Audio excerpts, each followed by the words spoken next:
વિસાવદરમાં આમ આદમી પાર્ટી દ્વારા આંદોલનકારી ખેડૂતોના મૃત્યુ સંદર્ભે મૌન રેલી. વિસાવદરમાં આમ આદમી પાર્ટી દ્વારા હાલમાં ચાલતું ખેડૂત આંદોલનમાં મૃત્યુ પામેલ ખેડૂતને શ્રદ્ધાંજલિ આપવા માટે મૌન રેલીનું આયોજન કરવામાં આવેલ હતું. જે મૌન રેલી વિસાવદરના સરદાર ચોકથી શરૂઆત કરીને જૂના બસ સ્ટેન્ડ ચોકમાં ડોક્ટર બાબા સાહેબ આંબેડકરના સ્ટેચ્યુએ પૂરી થયેલ હતી.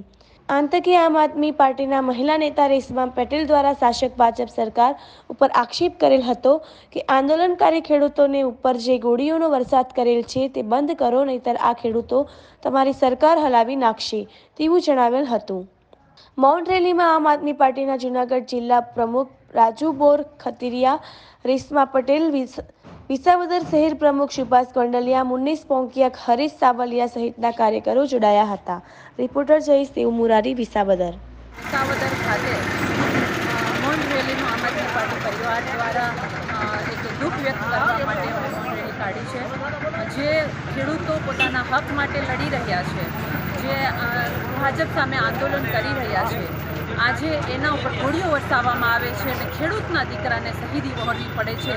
એવા જ્યારે આંદોલનકારી ખેડૂતો શહીદ થયા છે તો એને શ્રદ્ધાંજલિ આપવા અર્થે અમે સૌ વિસાવદર ખાતે આમ આદમી પાર્ટી પરિવાર ભેગો થયો છે અને અમે એમને શ્રદ્ધાંજલિ અર્પણ કરી છે મૌન રેલી દ્વારા.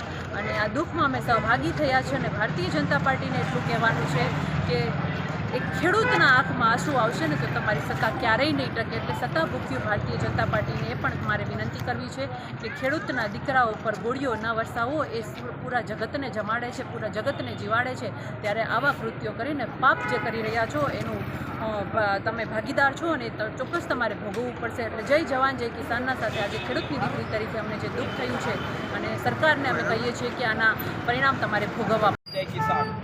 આજ રોજ આમ આદમી પાર્ટી દ્વારા ખંડોરી બોર્ડર ઉપર જે કિસાનોનું આંદોલન ચાલી રહ્યું છે, કિસાનો પોતાનો હક માગી રહ્યા છે કે જે એમને આપવો જોઈએ અને એના માટે જે શહીદ થયા છે, જે ગોળી લાગીને શહીદ થયા છે, જે કિસાનોની જે જાન ગઈ છે એને શ્રદ્ધાંજલિ આપવા માટે આજે અમે મૌન રેલીનું આયોજન કરી અને શ્રદ્ધાંજલિ પાઠવીએ છીએ. આપના માધ્યમથી, મીડિયાના માધ્યમથી મારે એક વાત કહેવી છે કે જેટલું ભારત દેશની અંદર આતંકવાદીઓના હુમલાથી અને આતંકવાદીઓના ત્રાસથી સૈનિકો શહીદ નથી થતા, એનાથી વધારે આજે કિસાનો શહીદ થયા છે. આગલા આંદોલનની અંદર 750થી પણ વધારે અસંખ્ય ખેડૂતો શહીદ થયા હતા, મોતને ભેટ્યા હતા અને આજે પણ આંદોલન જ્યારે ચાલી રહ્યું છે ત્યારે દિન પ્રતિદિન એક નવા કિસ્સાઓની અંદર કિસાનો શહીદ થઈ રહ્યા છે. ત્યારે મારી એક માંગ છે કે આ જે આંદોલન છે એને પણ રદિયો આપવામાં આવે અને આજે જે આ શહીદ થયેલા કિસાનો છે એમની શ્રદ્ધાંજલિ માટે વિસાવદર આમ આદમી પાર્ટી દ્વારા એક મૌન રેલીનું આયોજન કરી મૌન પાડી અને સરદાર વલ્લભભાઈ પટેલ ચોકથી આંબેડકર ચોક સુધીની મૌન રેલી કરી અને એમને શ્રદ્ધાંજલિ પાઠવવામાં આવી હતી. રાજુભાઈ બોરખતરિયા, જૂનાગઢ જિલ્લા.